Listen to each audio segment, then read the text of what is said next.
with the community and have a dialogue on homelessness in Summit. So I am pleased to introduce Mayor Fagan, who will moderate tonight's conversation, and I hope you enjoy. I hope you learn something, and thank you so much for your time. Thank you. This is working? Yeah. All right. So I want to thank everybody for being here. I want to thank our partners, and a special thank you to Reverend Rush for hosting here at Christ Church.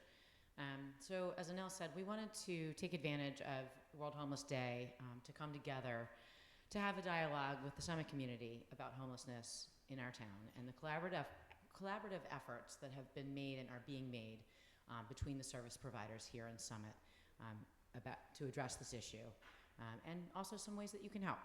So I'd like to pass the mic, because I don't want to be front and center here. So I'm going to let Leah Griffith, who is our chair of the Homelessness Task Force, Rich Uniacke, who's our Bridges director, and Reverend Dr. Robin Tanner, who wears many hats. I will let them introduce themselves. So Leah, why don't you start? I'm introducing myself? Okay. Leah Griffith. I am the current chair of the Mayor's Task Force on Homelessness here in Summit. I am a longtime board member and volunteer at Family Promise, and I am also an EMT here in Summit and a mother of 4. Hi everybody, my name is Rich Uniacke. I'm the president at Bridges Outreach. Hopefully you are well aware of us, but we are working to end homelessness. Something simple, right? We provide street outreach and intensive housing-focused case management throughout Essex and Union counties, for starters. And it's just a little jab to my team there, because you never know what's coming. And we're just really thrilled with the collaboration and coordination that has just so quickly evolved out of this task force. I think that this is, and we'll certainly talk more about this, but I think that this is truly a model for other communities in New Jersey on how to address this very challenging and complex issue. So thanks for coming. And Reverend Robin Tanner, I'm going into my 8th year as the minister at Beacon Unitarian Universalist, which is just over on Waldron and Springfield. And I also am wearing the hat of president of the Summit Interfaith Council, of which Summit Warm Hearts is one of our programs. Summit Warm Hearts has both a day program and evening component that I'm sure we'll discuss a bit. Also grateful to the partnership, grateful for the task force for bringing us together. I think we've had some really innovative and important conversations, and we can see the impact already from the work that's happening out of the task force. And also just want to lift up 2 other partners in addition to Bridges that we work closely with, Grace and SHIP. We're very grateful for their partnership. All right, thank you. So yes, I should thank all of our partners. It's a large group. I don't know if you know, but our task force is about 26 or 27 individuals deep, and that's representative of business owners and Overlook Hospital and SHIP and Warm Hearts and the clergy and Bridges and Bridgeway and EMT, fire, police. There are many, many, many people, many faces representing all different perspectives. So it's been incredibly fruitful. I think it's been a really great collaboration so far, and I'm looking forward to seeing it move forward. So with that, why don't we start with, if each of you could give your perspective on just an overview of what you see as sort of perception and reality of homelessness in Summit. It's a simple question. Start with the little one. Okay. By all means. What the question is? Just an overview of homelessness in Summit. Okay. Perception and reality, what you see. Yeah, so I think my observations would be that it's complex, and it's there is no monolith that is homelessness in Summit. We have different populations that really require different outreach and different solutions. We have, and there's the other thing I would really point out is there's a lot of great work that happens that you never see. And I think that's really important. And it happens with Bridges and Bridgeway and Warm Hearts and Grace, and a lot of prevention work and a lot of work really trying to help people not experience homelessness. I think what is most visible to people is probably single male homelessness. And that is one piece of, I think, housing insecurity and homelessness, but it is probably the most visible to folks in town. And I would say even within that population that can be somewhat care resistant, each person has a unique story as to why they are where they are, and trying to unpack that story and understand how you can help and how you can get them out of a state of homelessness is kind of the important piece. And it was just said, but I really think it's important to point out that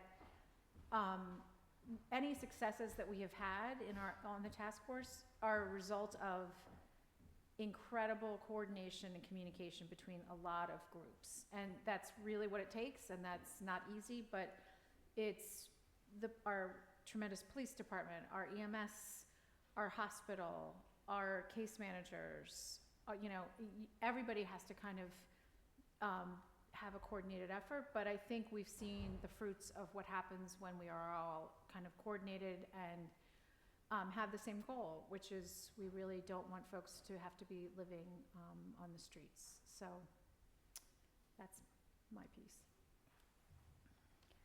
You want to go? I feel like I could talk about this all night. Yeah, same. I just want to underscore the complexity, right? There's a statistic that I learned yesterday at a conference, the Monarch Conference on housing as a human right. And it's that the folks in New Jersey who are facing imminent homelessness, that population, that number of people, if it were a city, it would be the third largest city in New Jersey.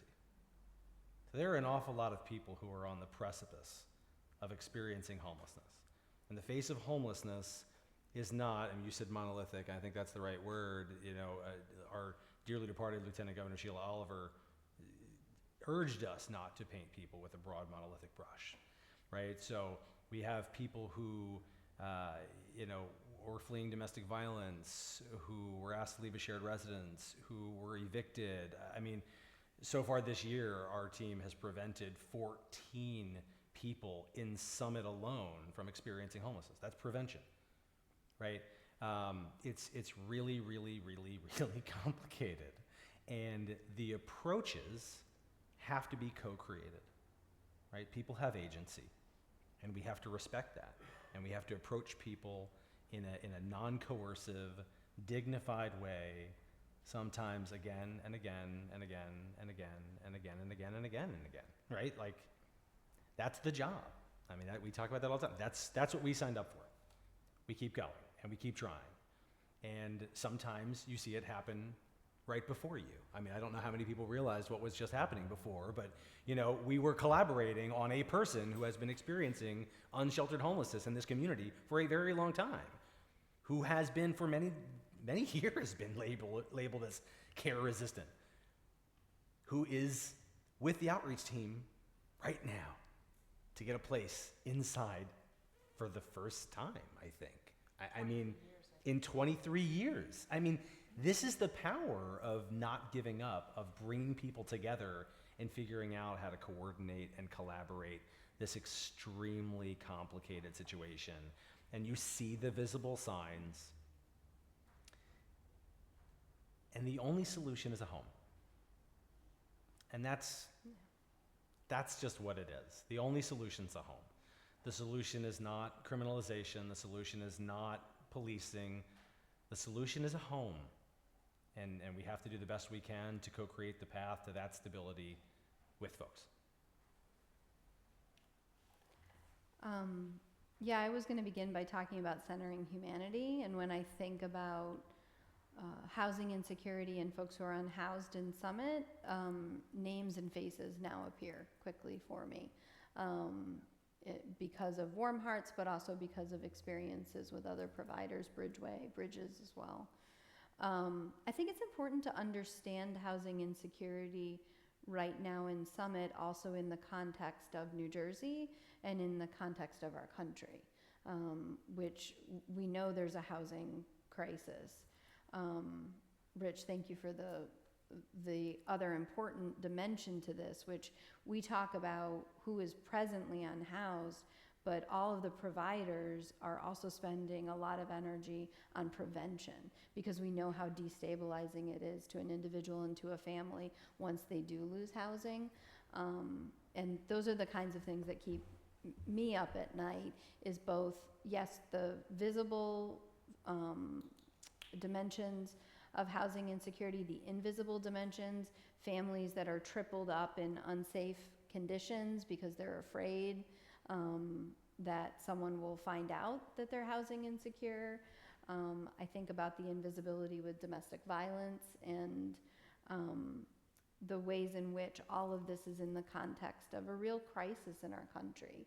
And I think one of the primary solutions to that crisis, beyond larger policies than we can solve amongst the four of us, is the intense collaboration that we have.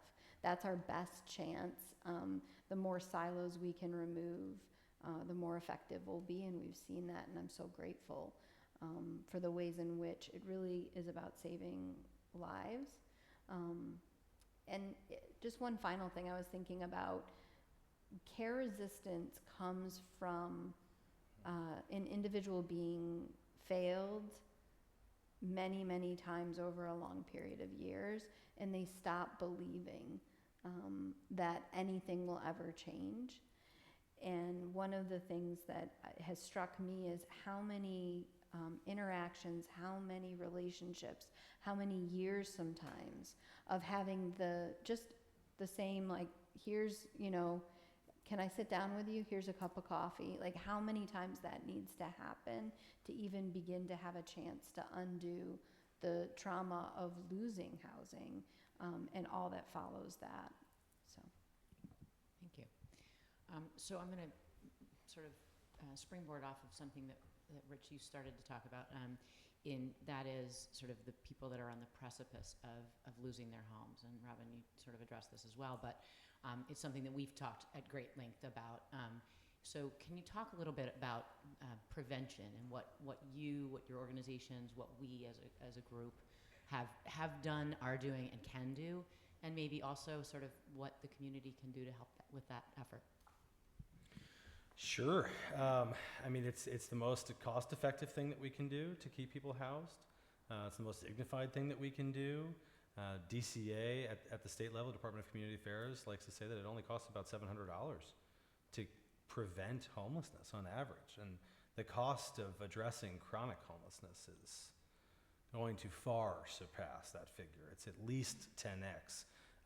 And when you talk about 23 years, my God. So what we try to do, and one of the other reasons that I think that this task force and this approach is just so important, is because you have to kind of merge all the radar screens, because you want to get alerted as fast as you can, right?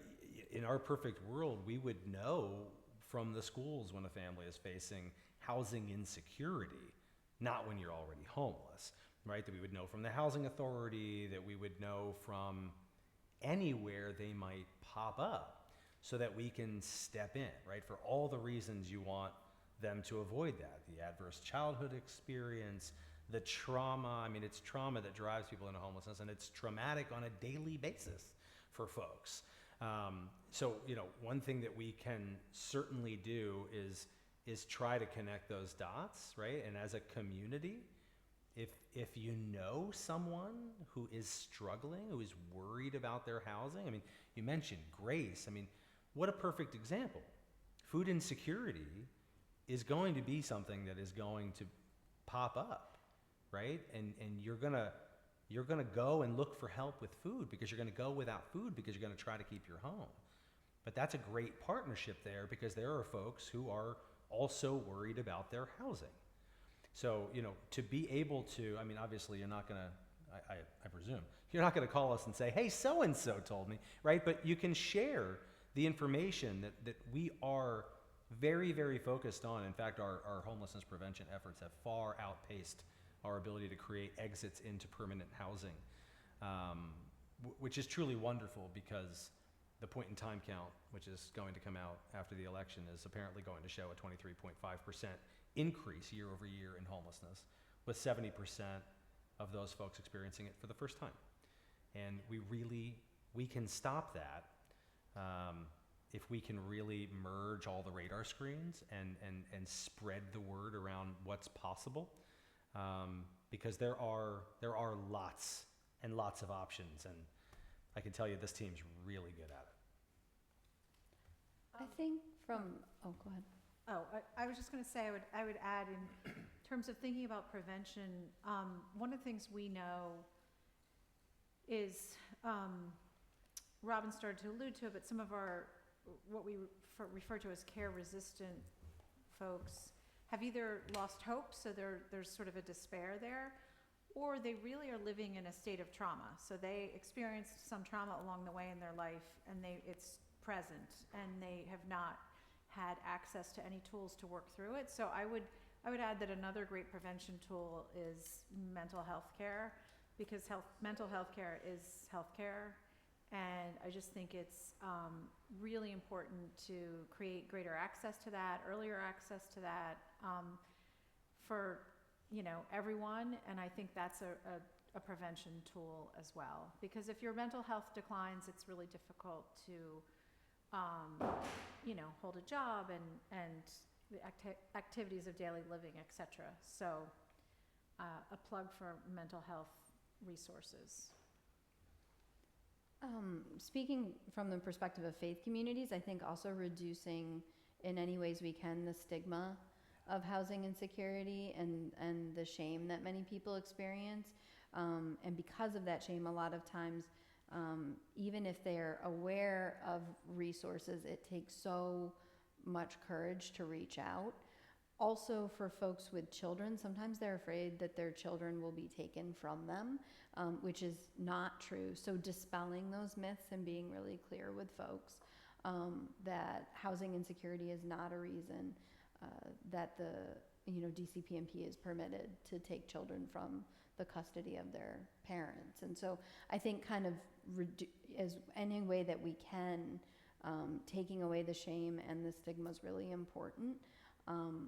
A lot of times I hear from some of our folks who are working with Warm Hearts or who have volunteered with Grace that they were really surprised at who is housing insecure or food insecure in our community, because I think at some level many of us, if we haven't had direct experience, have an image, right, of what housing insecurity looks like, and that's just not true.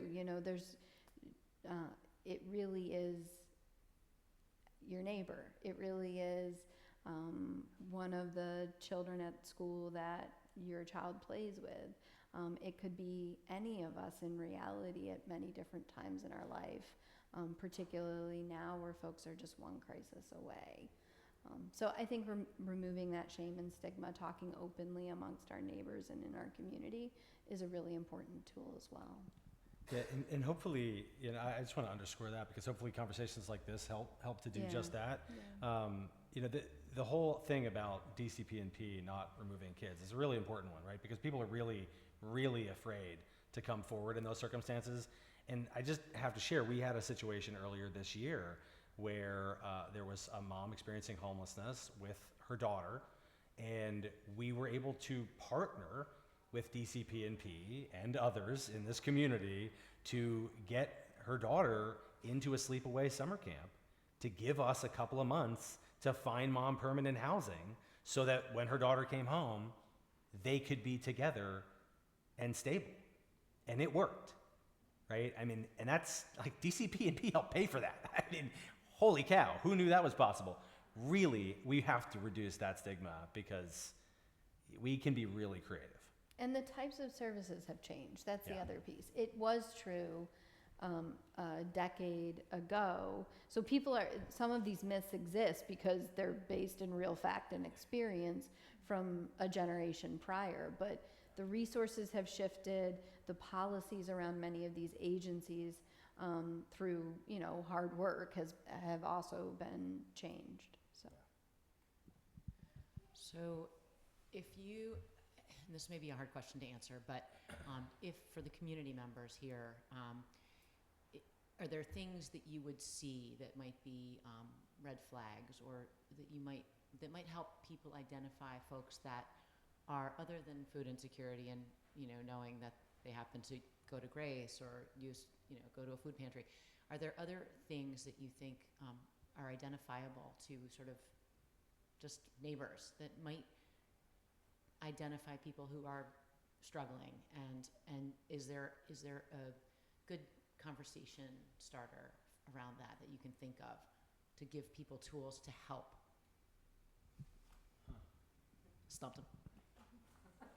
I'll turn my mic on to say you totally did, because that's a really great question. I wonder if anybody on my team here has any ideas on that, you know, because when you talk about food insecurity, I think about, you know, often it will be a lunch cafeteria worker who identifies that, you know, the child may be not getting enough food at home.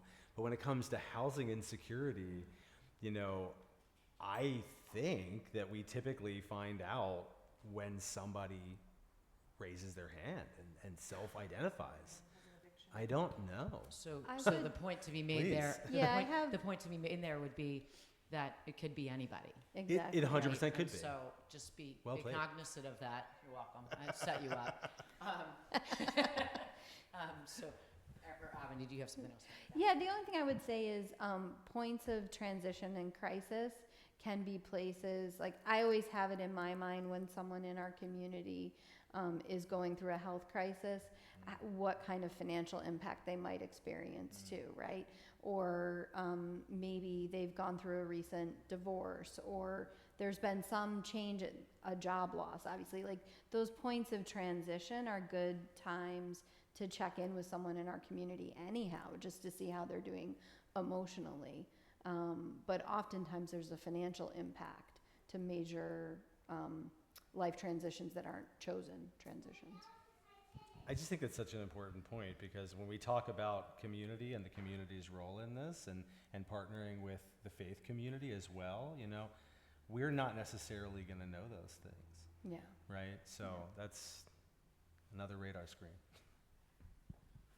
So, supposing we identify that there is a life event that could potentially have a negative financial impact, what are the resources? I mean, obviously, we've spoken about some, and Bridges being the sponsor of this event, obviously, is a good resource. What are some other resources that our community offers, and or the county, or so what can we tell people to tell people what to share? Anybody else want to go? Well, why don't you kick us off? Sure, yeah. I mean, so there are a lot of really great programs out of DCA. There's an Office of Eviction Prevention that has a comprehensive eviction defense and diversion program. There are lists of providers on the DCA website, and you can call 211, right? That's kind of like the big catch-all hotline for housing insecurity. 211 can direct people to different resources for homelessness prevention and exits from homelessness. Also in most counties, some counties I think are grouped together. Certainly in Union County, there's a continuum of care. So you can check out the COC, and there are many providers that handle rental arrears support and other homelessness prevention tools, as well as rapid rehousing tools and supports that help people rapidly exit homelessness into permanent housing.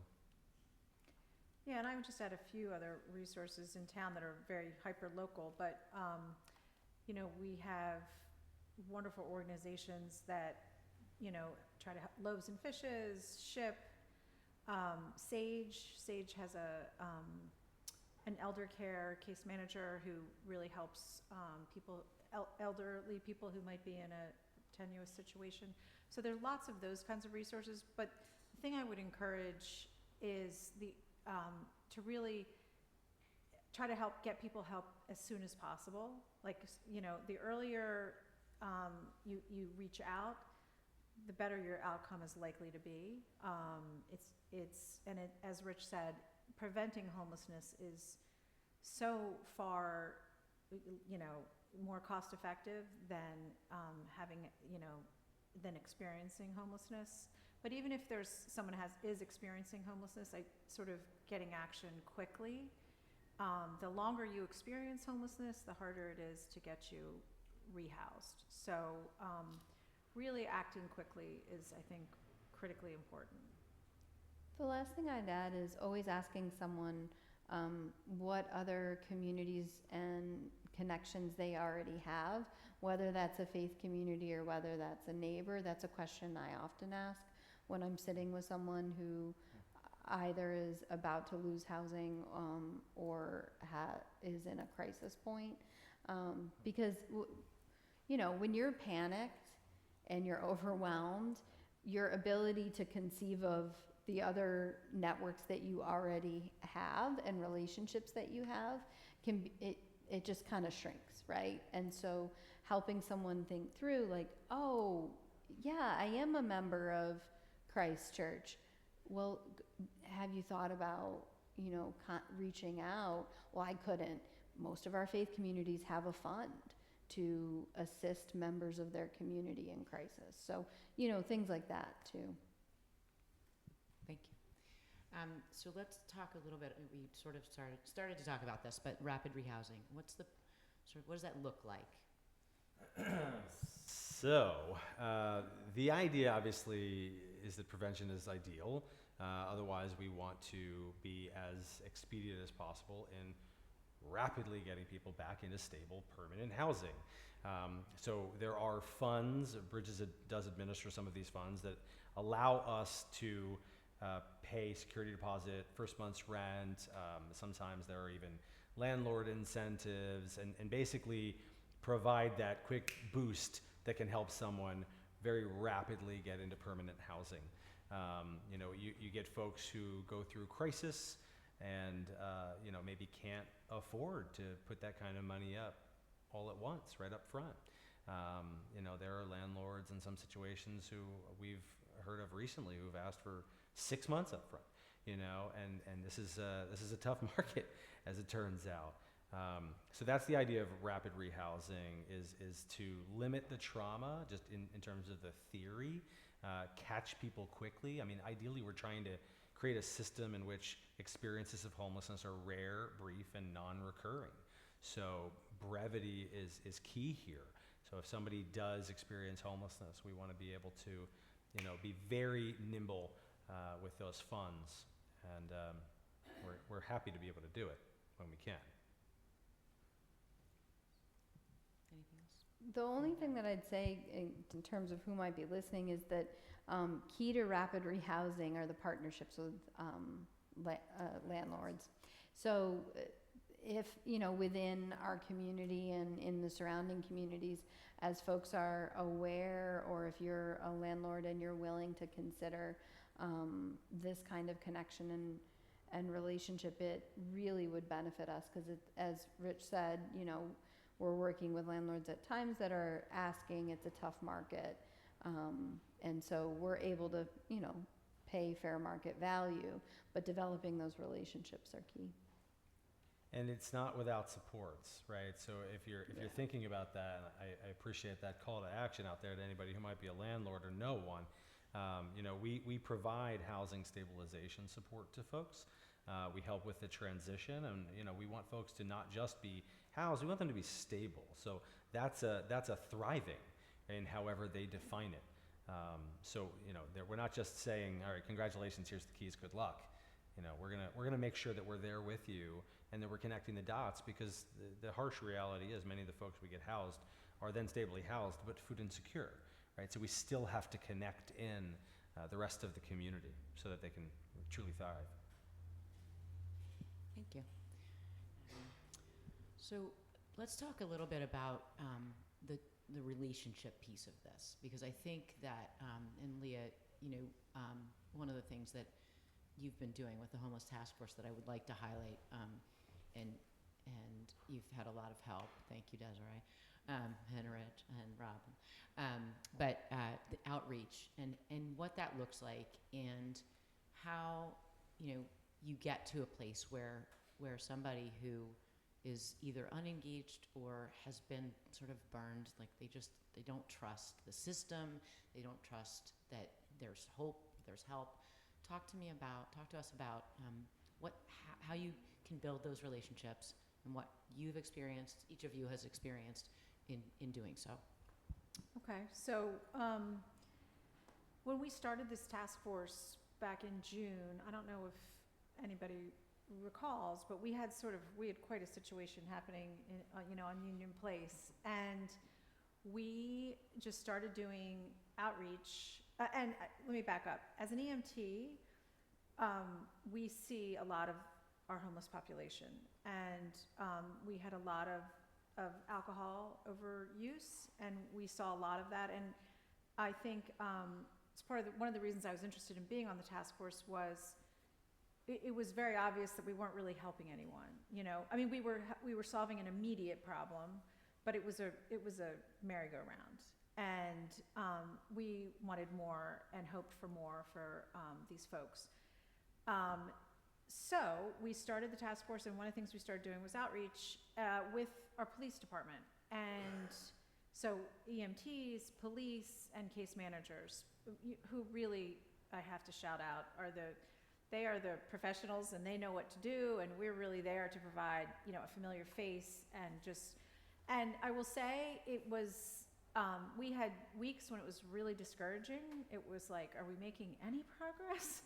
And we just kept at it, and we do it a couple times a week, and we just kept at it. And I bring my dog, they know my dog, I know everybody by name, they know me, and so it's like any relationship, if you know someone's name and you provide a smile, lo and behold, I think we've really started to develop a lot of trust. So things started to happen, and which is really wonderful. And I think people who were previously very care resistant started to make some changes, and we're seeing that, and we're really grateful for that. But that is a lot of work and a lot of just consistency. And we've had a lot of people who've bounced right back, and we just keep meeting with them and meet them where they are, and the consistency seems to really be working. So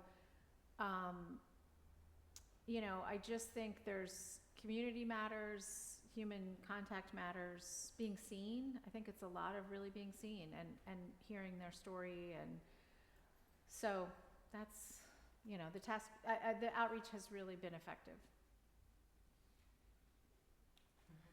I mean, that's what I love about Bridges, really, because that's the origin story. And here at Christ Church, again, the origin story of Bridges. For 36 years now, Bridges has met people where they are and formed relationships and built trust. And that's essential, and that's hard fought sometimes. And the statistic is often 100 or more interactions before you're able to connect someone to case management and meaningful engagement. So we know that going in, right? So this team, I couldn't echo that strongly enough. This team are filled with miracle workers, really, and they're saving lives. Getting somebody inside after 23 years, I'm still blown away that just happened. But that's seeing them, right? Recognizing that we're just two people, regardless of our socioeconomic differences or what have you. We're just two people, and would you like something to eat? Can I get you a cup of coffee? I mean, that's how this started. Jeff and Ginger Worden, right? Would you like something to eat? Would you like a sandwich? And then I remember Jeff and Ginger telling me right after I started at lunch that when they were out there those early nights, they went to what appeared to be a person and approached one end and said, "Would you like a sandwich?" And getting no reply, went to the other end, "Would you like a sandwich?" At which point the first side said, "Yes, please." And they got to talk a little bit. And then they said, "All right, let me go over there. I think I see another person over there." And this gentleman said, no, that's just a pile of garbage. And they realized only in America can we not easily distinguish between a human being and a pile of garbage. And just literally meeting people where they are and figuratively meeting people where they are on their journey and treating them with dignity and respect, turns out that goes a long way. Might take a lot of time, but it works. And I'm so, so grateful that this is happening. So, yeah. Ditto. I know you have more questions, or I want to make sure I get to them. But go ahead, if you have something to add, please do.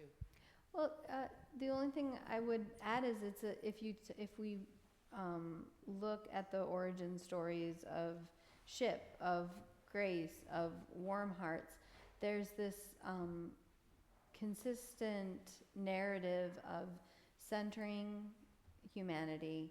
There's a consistent narrative of the importance and primacy of relationship, the generosity of this community, and really the extraordinary, miraculous things that come out of centering humanity, relationship, and generosity.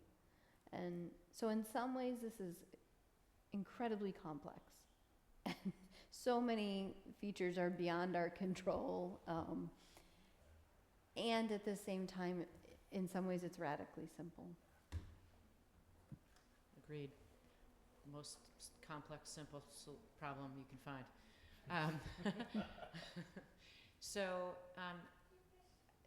A couple of you have spoken, or maybe all of you have spoken about case management. So we speak a lot in our meetings about case management forward care and case management forward engagement. And we're very fortunate, shout out again to the case management team. It's really, you can't really make differences if you don't have people who can engage, can gain the trust, and can help to make a plan. So I know none of you are case managers, but I know you know the process. So can you speak a little bit about what that looks like and sort of the individualization of that conversation? Or you can point to the crowd. Yeah, I mean, they really are sitting right there. They really are the experts in this. I take my hat off to them every day. They are what moves the needle, right? Even our street outreach, who can't be with us tonight because they're doing street outreach until 11 o'clock tonight. They have become mobile case managers. And we work to reduce friction in the system, right? Because it's complicated to navigate it. Robin mentioned, this like mental tax, the load that you're dealing with the trauma and trying to navigate, and the way that you're treated is often abhorrent. And these case managers unpack all of that with you, co-create this journey with you. And what I am always in awe of is more than just their ability to problem solve and to be creative and to help folks figure out what solutions may exist, what things that they have available to them that they may not have been aware of, what support systems may be able to be tried, but their ability to take all of this in, day in and day out. I mean, it's literally a secondary trauma that they take all of this in. And I mean, gosh, it stays with me. The relatively few stories that I hear, it stays with me. And they link arms and go on this journey with you, and they'll probably be accompanying a certain person to social services tomorrow, and, they'll show up at a doctor's office and kind of demand, our tagline is demanding change, ending homelessness. They will demand that a doctor put their license number on the form to certify a person's disability so they can get the income to which they should be entitled. They are doing it. They are doing it all, and figuring out how to partner with state agencies to be creative. State agencies aren't necessarily great at being creative, but they do it. And when you talk about case management forward, right? Like, that's what we want. We want you to have a case manager. We want you to have someone to link arms with you. And we think about the conversion rate, essentially, of connecting with somebody on street outreach and getting them into case management, right? And what are some of the ways that we can reduce friction in that process? Because if they see somebody tonight, 11 o'clock at night, what are the odds that that person's going to show up at case management tomorrow morning? Not great, honestly, right? So they've got these referral cards that are now golden, and they're the golden ticket. Because if you show up with that, you're not waiting in line, you're going right in, because that was a hard-fought conversion. So we really, we think about all the ways that we can try to hit that touch point and try to figure out how to generate wins for people, because we typically measure wins in homelessness prevention and exits from homelessness. But the truth is there are an awful lot of wins along the way. Getting somebody's social security card, birth certificate, state ID, getting their benefits enrolled, getting them income, successfully completing a housing voucher application, et cetera, et cetera, et cetera. So it's the thing that moves the needle, and the thing that folks are maybe reticent to engage with based on the way their journey has gone, because it is re-traumatizing to have to tell somebody about what you've been going through and what caused your homelessness and how long that's been and where you've been sleeping and all of that. So I just, we couldn't do it without them. We really just couldn't, and it's miraculous. Yeah, I mean, Rich said it all, but I would just add, like, they understand all the resources in the county, and we have folks who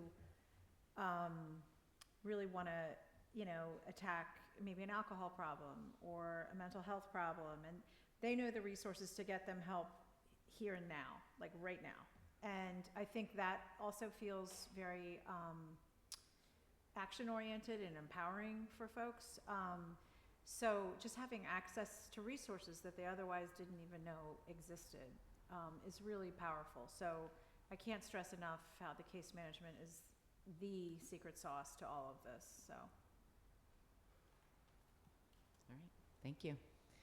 All right, let's see. I do have a couple of written questions and this one's kind of fun, so I'm going to start with it because it uses a little imagination. So don't ask the state. If you had a magic wand and could do anything you or your agency wanted to solve homelessness over the next 5 years, what would you do and why? Who wants to start? We can probably answer in unison. But go ahead. I'll start. I mean, again, I'm looking at, I'm Joe Citizen, so I'm looking at it from a different perspective. But just from what I have seen, we have a dearth of supportive housing in this state and in this country. And, for some folks to have enough independence that they have autonomy, but to have the supports that they need to stay housed is, again, the magic sauce. And we have next to none.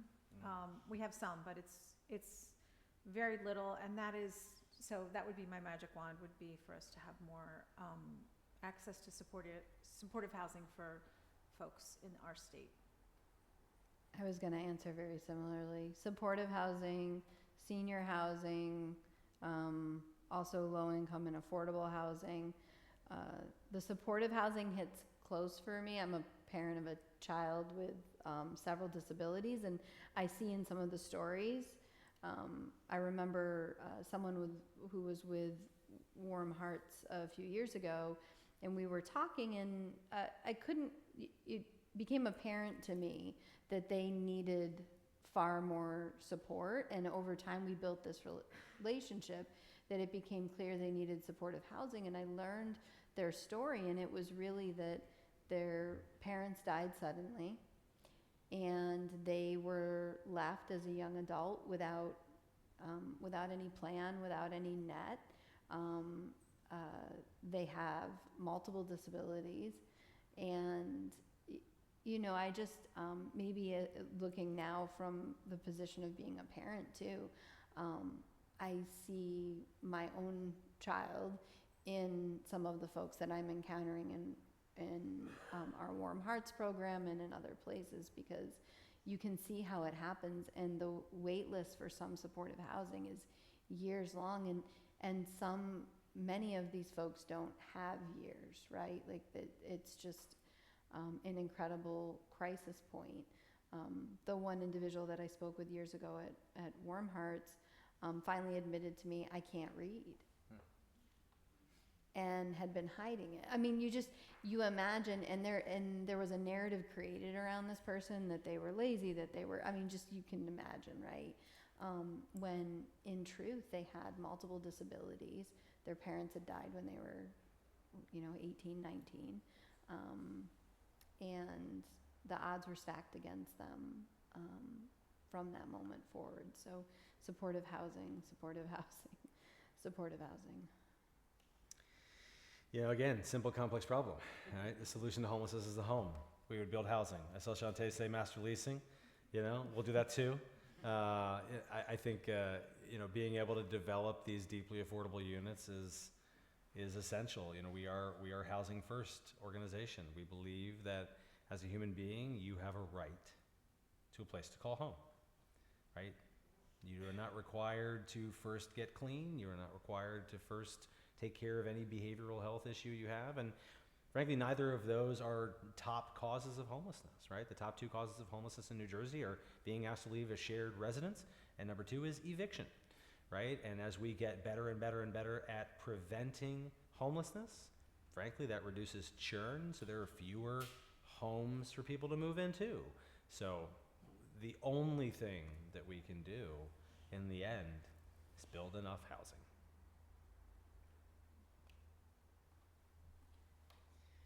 So, how probable as a community is that? I mean, in a 5-year span, what would be your expectation or your dream? Start with dreams. Dreams and reality.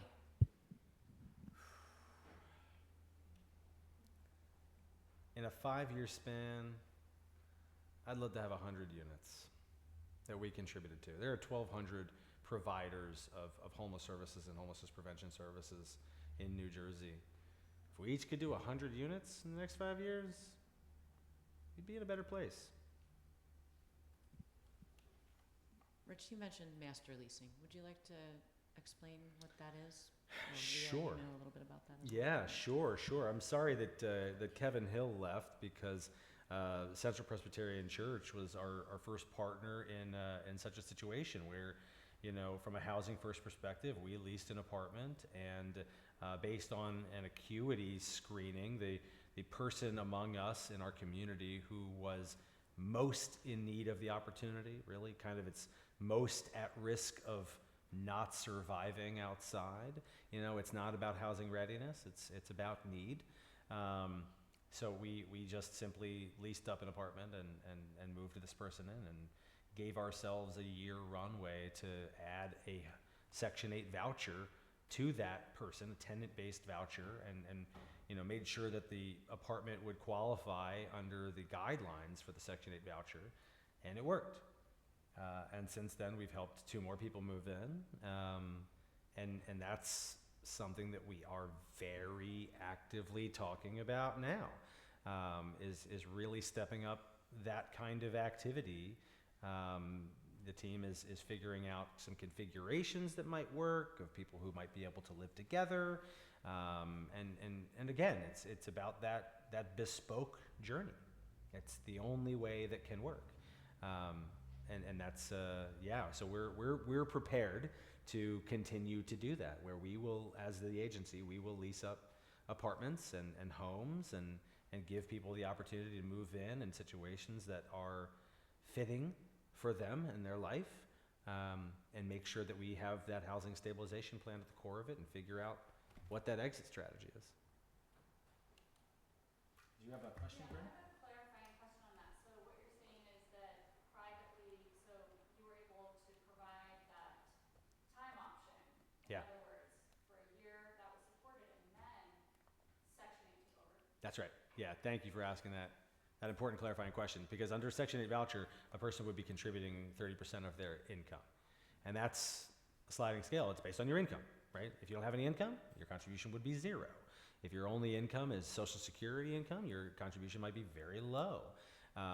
So what we do with folks now is we have them continue to contribute that 30% during that year runway time, and we hold those funds in escrow.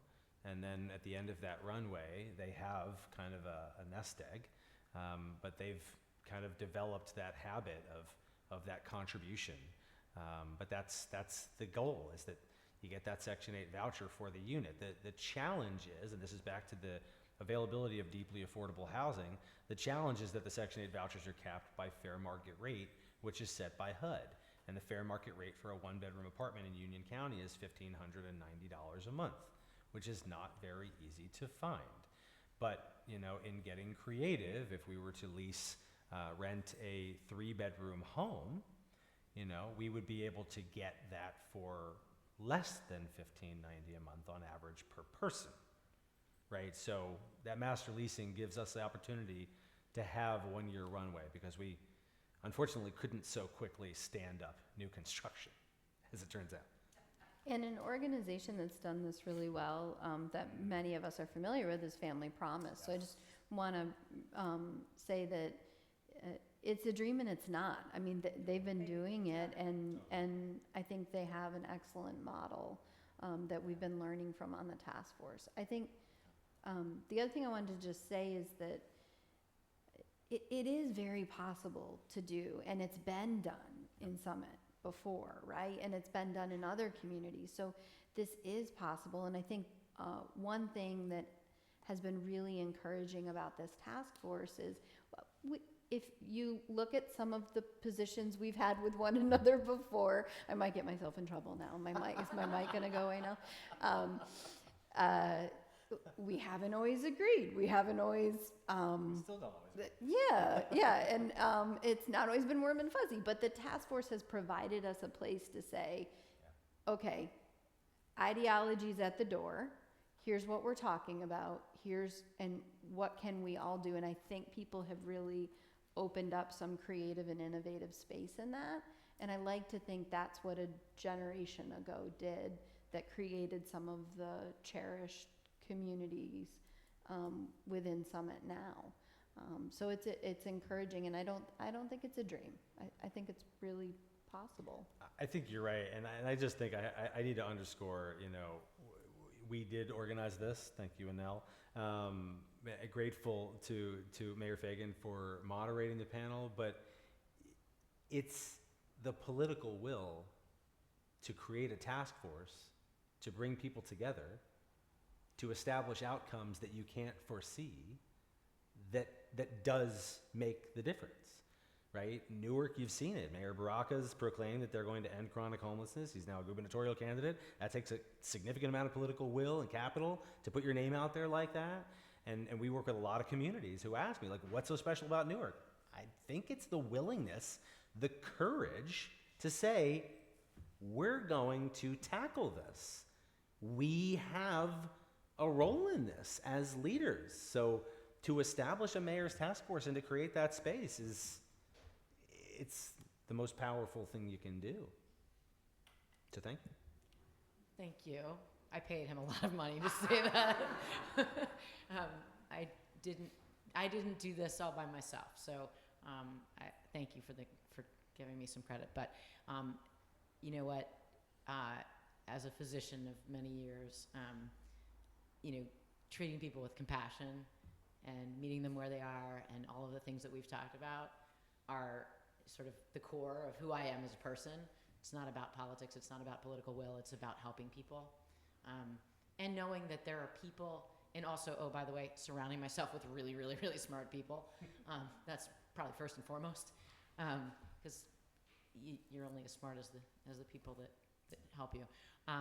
But you know, so really, it's about making a difference. It's about helping the people in need, and we have so many incredible resources here, and watching all of these resources, you know, do incredible things, amazing things day to day and year in and year out, but also knowing that maybe there's some duplication. Maybe we can, if we all get in a room, maybe we can eliminate some of the duplication and make leaps and bounds instead of baby steps. And so that was sort of the vision. And so, it's exciting to sort of see it beginning to come to fruition. I know we have a long way to go. We have a lot of work to do, and it's not endless, but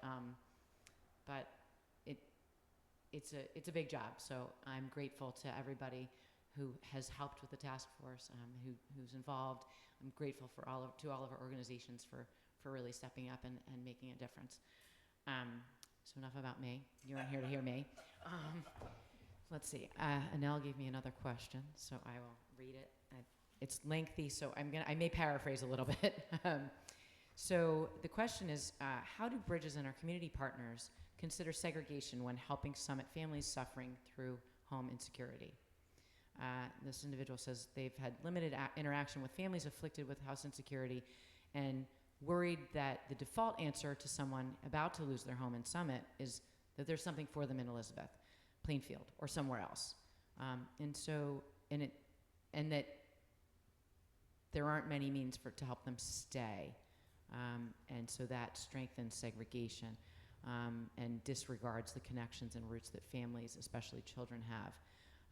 And the sort of nut of the question is, first, how do Bridges and our other community partners consider that and address that? And then secondly, do we have data that can shine some light on this issue? Sure. I mean, I'll talk with my limited knowledge, but I mean, this is something that the task force has addressed. I mean, we had some bigger issues to kind of address head on first, but this is something longer term that we'd like to address. It's something that I think we're all aware of that, and it's a very, again, this isn't a cop-out, but it's an incredibly complex issue because you have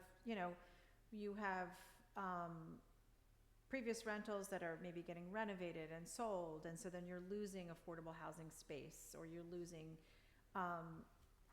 so it's certainly something that we are aware of and that we are hoping to address. We're trying to think creatively about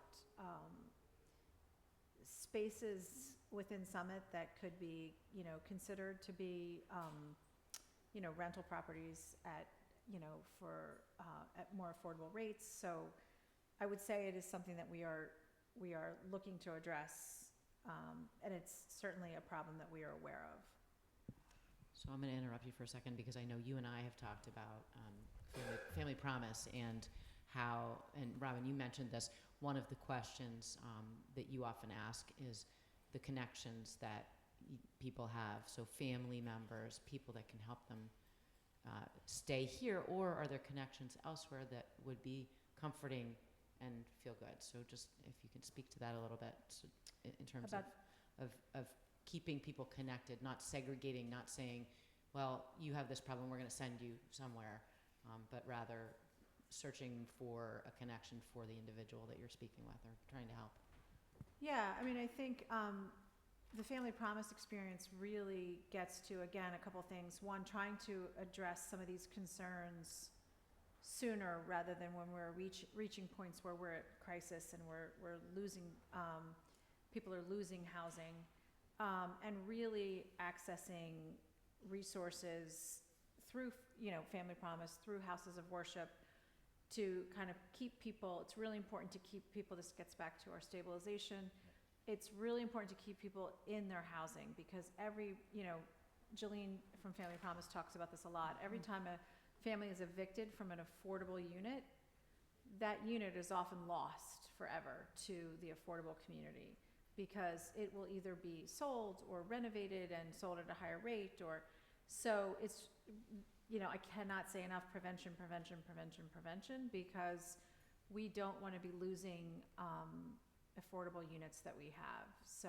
really reaching out early and reaching out often is key, and really looking for stabilization efforts to keep you, in your current housing. I think the reality right now is our focus and our greatest impact has been within prevention, and then also connecting people who need, as we spoke of earlier, intervention around health or including behavioral health. And but if someone tomorrow loses their housing and we're not able to create a prevention in Summit, we really don't have a solution for that right now. That's the reality. That's why, in terms of available housing, we're behind the 8 ball. I mean, on that, in terms of being able to help folks, we definitely need more housing. And I think with the number of folks that we know are housing insecure, that's why I said that's what keeps me up at night. It's a long-term problem, but also the task force, we're looking at so things that we're solving in a 60-day window, in a 90-day window. So I also don't want to give the impression that long-term means, long-term for us might be 2 years. I don't know. But we really are going to need the community's help and partnership in solving the housing piece. I think that's where people have an opportunity to step into some of the legacy work that a generation prior did. And I think it's an important moment, and I know we have those folks here in Summit.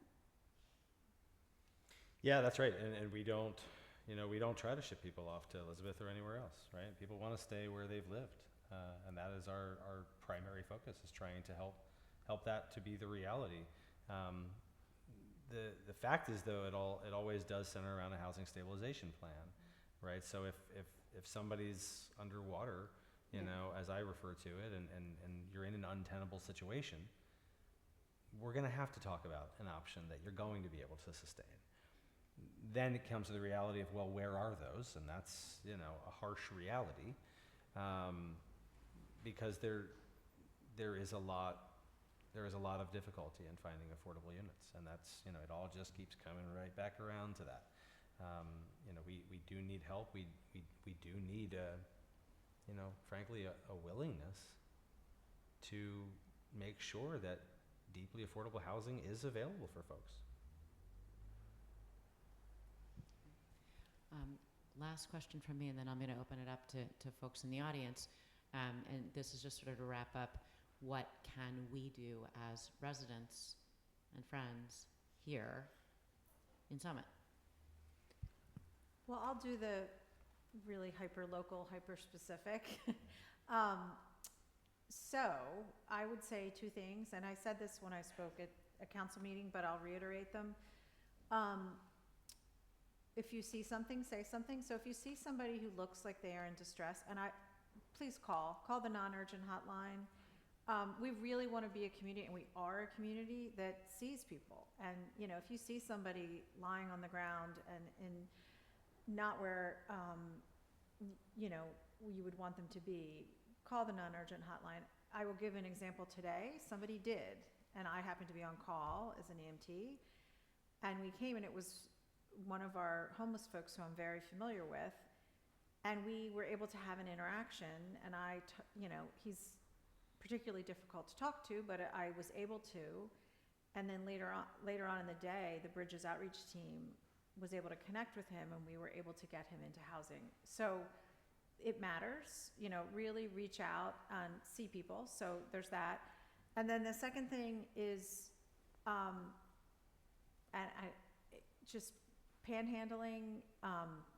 Don't hand out cash. It doesn't. It makes it harder for the case management teams. It makes it harder for us to kind of, connect with them, and it doesn't help anybody. So those would be my 2 things that I would say. Use your cash to donate to the wonderful organizations in town who really are helping folks. So that's hyper specific, but those would be my 2 things. And I'm going to clarify, the non-urgent number is the Summit Police non-urgent, Yes, non-emergency number. And that's not to say that they're in trouble. It's to say that the police know the resources to engage to get to the folks that are in need. 273-0051. Yeah, and we've got referral cards. If you see somebody and you want to hand out a referral card, give us a call. Come by Bridges at 120 Morris Avenue at the Oaks Center. Happy to give you cards, and if you see somebody who's in need and you want to suggest that they go to Bridges, or you want to call Bridges even, and we're happy to go and engage as well. We are very linked with the first responders in town, which is essential, and we can go out there and just recognize, you might be the call that tipped the scales. It really can take 100 or more, and you might be 101. I would be remiss in not saying that, these nonprofits are not-for-profit corporations that also need funding support. I won't just appeal for Bridges, but we all rely on donations. It's the fourth quarter of the year. So you'll all be getting appeals from lots of folks, and they rely on that. And the year end's an interesting time. But really, we're coming together as a community, and we're starting to see the really incredible power of that as an ecosystem.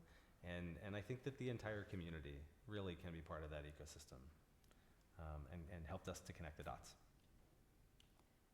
I think there's so much going on, I hear from folks in the world right now. I mean, I just think about, I lived in North Carolina for a period of time, and I feel at times so helpless to do, with Helene and the impact. And this is an opportunity where everyone has a little piece, and you might not be able to see how this one thing that you think could be helpful could have an extraordinary impact. But Rich probably can see that view. Leah probably can see that view. And so I would encourage people to believe in that little piece you have, and lean in this moment, because Summit is it's an extraordinarily generous community, and it's a relatively small community, which means that we have a lot of connections, and the ability to have the impact that we've already had in this task force could be quadrupled if each person took seriously that little, I don't know what your piece is, but I know that every single person in our community has that piece.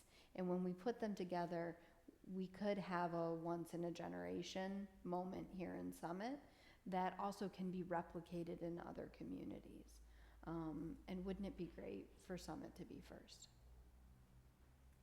Thank you. We're small but mighty. Is that what we're going to go with? Small but mighty. Does anybody here have any questions? And if you do, please come to the microphone and ask. Don't be shy. Come on up. Or do you want me to come to you? I don't think I need a mic. All right. It was back to your opening question about perception. I've only now been with Bridges since March of this year, and I know when I go to my neighbors and talk about this wonderful organization,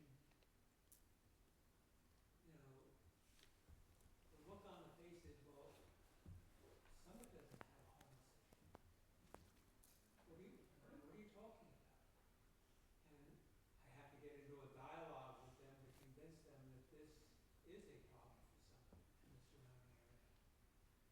I think forums like this are great, but how do we create a greater community awareness? I think the work that this task force is doing is great, but there's so much lack of knowledge out there in the community, tapping into our civic organizations, our houses of worship to get that word out, because sometimes just getting that word out creates a momentum of support.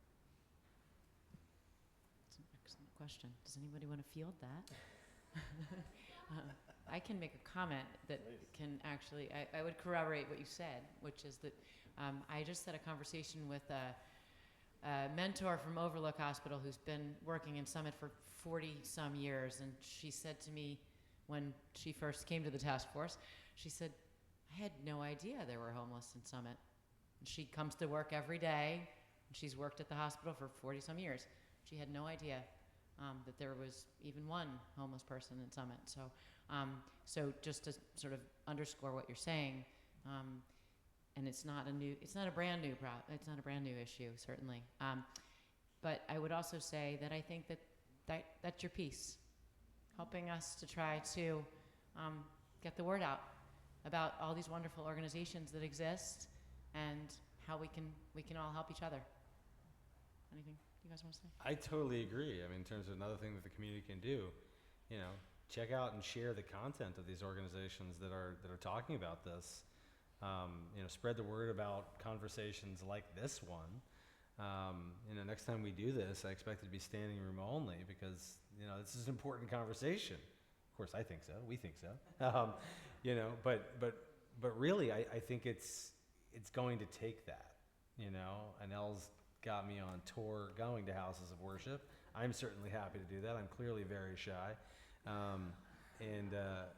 You know, I think that we can all spread that message because it does take a conversation. I often say to corporate groups that, you know, we're here to end homelessness. And people often look at me like I'm talking about leprechauns and unicorns or something. But Bergen County, New Jersey was the first community in the nation to achieve functional zero for chronic homelessness. It was a data-driven, continuous improvement approach that created that, and they are maintaining functional zero for both chronic homelessness and veteran homelessness. The state of New Jersey has launched something called Bringing Vets Home, and we as a state are working on ending veteran homelessness. And there is absolutely no reason that we cannot end chronic homelessness in Summit, New Jersey, and create a system so that when people are facing housing insecurity, we are able to stop them from experiencing homelessness. There do not need to be people who are forced to live in public. And believing that fact is what keeps some of us going every day. So please, spread the word. Thank you. Any other questions? Yes. It's not a question, but since you were talking about little things, this is a very preposterous thing, but it came to mind. I just heard last week that there are 11 houses on the market in Summit, I think right now, if anybody's a realtor. And I think of all the people who leave for 6 months or for the summer and leave their houses here empty. And I'm wondering if any thought or study can be given to people considering putting those houses out for some period of time. It sounds preposterous. I don't think it's impossible. I think there could be some ability to do that. Not me. They're really, to me, I've always said to my husband, these houses are empty. These apartments are empty. And this is crazy. So why do we do it this way? It sounds preposterous. I'm not sure it is. It may be possible for some people. So just an idea. It's always crazy until somebody does it. I was going to say, I've heard crazier things. Today, probably. There's also home sharing models too, which we've had some conversation about, particularly with folks maybe who are seniors, and you can create a dynamic where they're able to stay in their home longer because of a supportive relationship with someone who's in the home. So that's another model that we've been studying and looked at a little bit, and has been successful in New Jersey and in some other communities.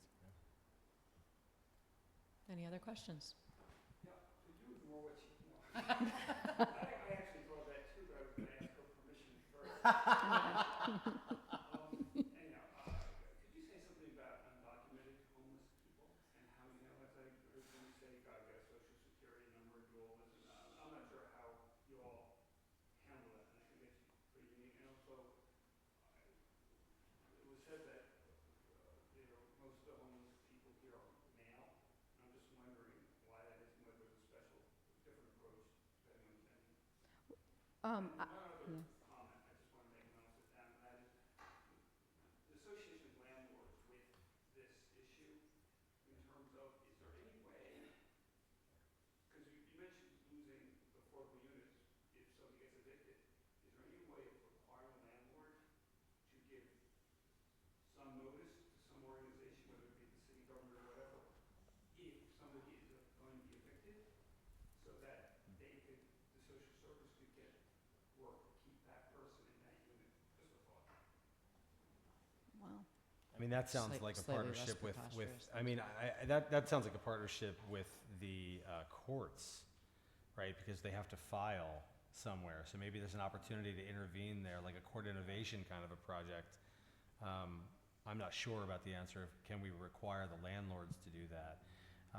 It may be more of an incentive approach works, Yeah. though, to say, That's great. like in a landlord commission, you know, look Yeah. at, because going to court is costly. Most landlords don't recoup. Eviction is is not usually the favored course of action. So if, I'm just thinking, like, if I'm a landlord and I know, oh, okay, Bridges is going to be able to help intervene, that's a much better situation, right? Sure. Than going through the eviction process. The only slight addition I would say is I think our visible folks who are unhoused are majority male, but the folks that we do not see who are unhoused are often actually women and children too. But it's just not visible in the same ways, and there's different resources available oftentimes for women with children. Yeah, and on the undocumented front, you know, we do not require that you have a social security number or social security card. We had a situation last summer, in fact.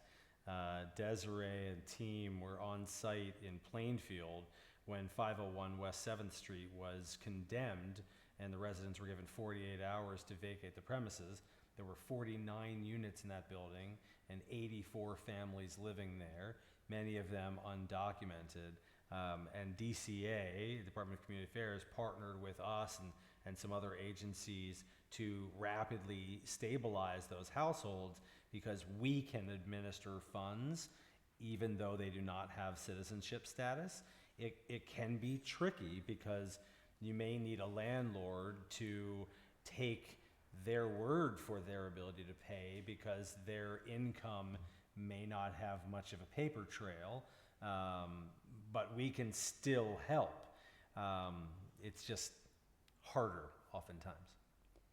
And Chuck, I would say just from what I've learned, again, this is all relatively new to me, but you know, again, the case management, they're great at accessing Union County resources, and there are resources set aside for undocumented folks at most of the stages along the way. So whether it's shelter beds or different services, access to different services, mental health, you know, services, detox services. So I think there's been work has been done to kind of limit those barriers. I wouldn't say it's barrier free, but Yeah. but there has been work done to eliminate some of those barriers. The other challenge we see, which we have had this situation, at least in one case in Summit, but in other parts of New Jersey, are unaccompanied minors. And sometimes they will be staying with family who weren't really on board with having them with them. They lose that housing, and the schools are an excellent resource in this, but it is an area where relationship is key because there's so much fear for a lot of the youth that are impacted in that way when they become unhoused, and they're at a highly vulnerable age as well. And there are some specific resources and organizations that work with youth and young adults who do not have legal status. Yeah. Yes. I have a question regarding the demographics of the homeless populations. And I ask you this question because about a year or so ago, when we were hearing a lot of vitriol against homeless population, people occupying the train stations, sleeping in the bus shelter, defecating in playgrounds, and on and on. Many of the people who took this anti-position, hostile position,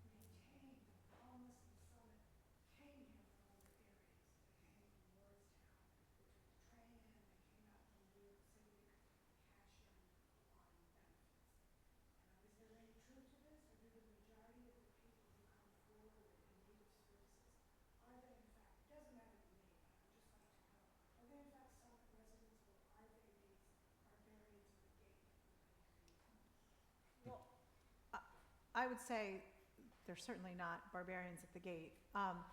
Again, I would say it's complex. We have, I mean, we're all here. We like this city. It's an attractive city, and it's a welcoming and warm and safe city. So we have many folks who, I think the best way to define it would be most of the folks, not all, but most of the folks have not lost housing in Summit. Certainly some have. And most who have lost housing in Summit, there have been family issues that have caused that. But they've adopted Summit as their home. So I would say the vast majority have not lost their housing in Summit. Yeah.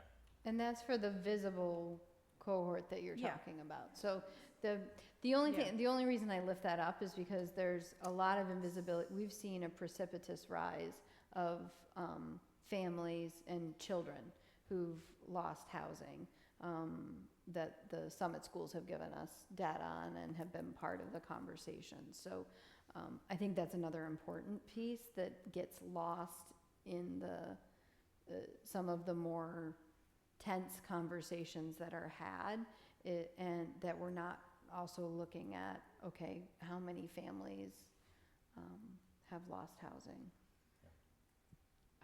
I'd like to chime in and just say I almost don't, it sort of doesn't matter. They're Right. here, right? They're here. Yeah. And we as a community and as human beings Right. want to do what's right by the people that we're surrounding and that are Yeah. surrounding us and that are living in our community. So Yeah. I'm pretty sure that everybody in this room probably feels similarly, and that's why you're here. But I think that's, Yeah. and I believe that the Summit community feels that way as well. Yeah. I think. That's so important. Yeah. That's so important. Yeah, I think that understanding is key. And also understanding for some folks, so they may have lost housing in another community in New Jersey, but some of the folks that we've been working with when we talk about being chronically unhoused have been in Summit for a decade, for 20 years, for 23 years. You know, so I mean, that's part of the conversation too, is like who counts as part of a community.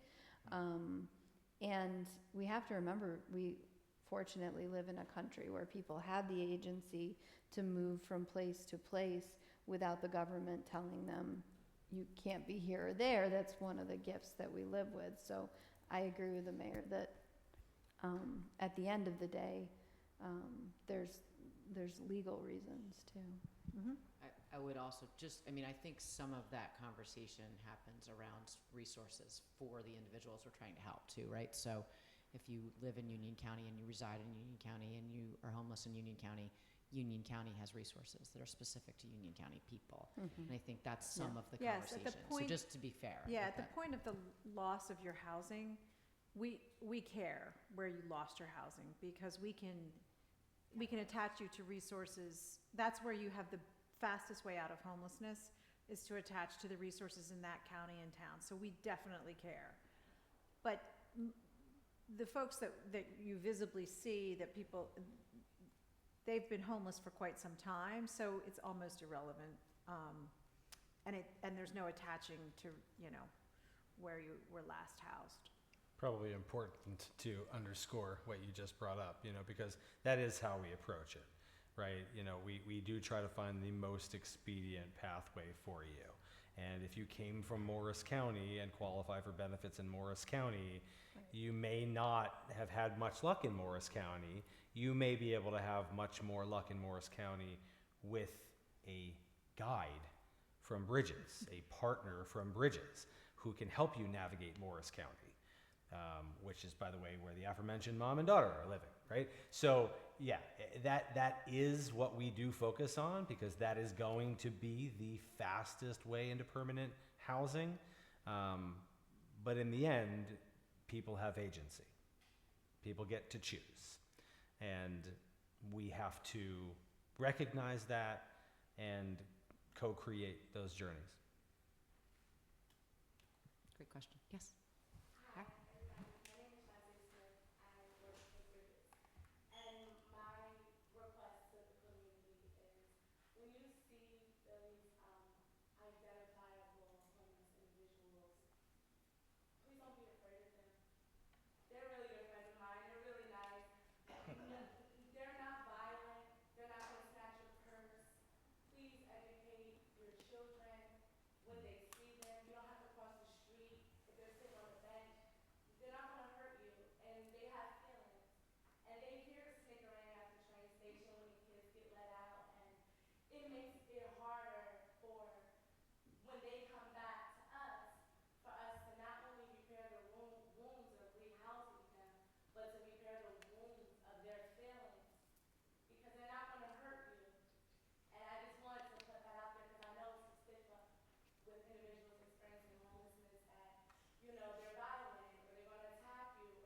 Thank you. Well said. All right, well, I think that is a great way to end, actually. You know, I just want to say thank you to our panelists. I want to say thank you to the folks, many of you I recognize from your involvement in some of our service agencies, so thank you to you. And I know I'm really proud of our community because we care, and I think together we can really make a difference here. So compassion is really important. Remember, we're all people, and I think I'll end there unless you have any closing remarks. All right? Thank you for being here.